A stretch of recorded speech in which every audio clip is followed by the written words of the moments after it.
The frontier thesis is the argument advanced by historian Frederick Jackson Turner in 1893 that the origin of the democratic, aggressive, and innovative features of the American character has been the Western frontier. Turner first announced his thesis in a paper entitled "The Significance of the Frontier in American History," wherein he claimed that it was America's divine right to move west.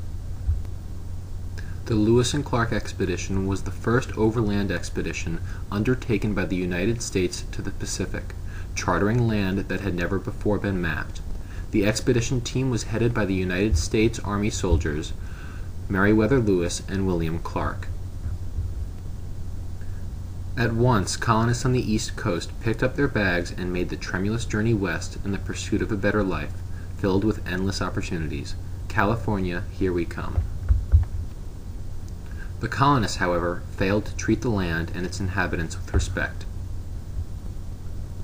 The Native Americans who had long inhabited the land were met by harsh prejudice, discrimination, and violence.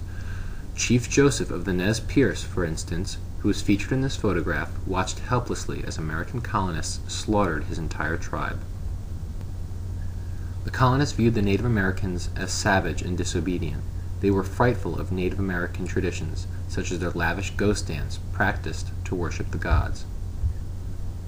Further evidence of the prejudices and violence of the time were exemplified by the acts of the famed General Custer.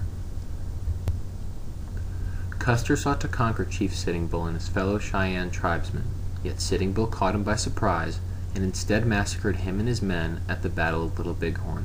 The conflict is popularly known as Custer's Last Stand. The Western Territory, in all its grace and promise, transformed instead into a cradle of conflict. These photos were downloaded from Flickr and reused under a Creative Commons license.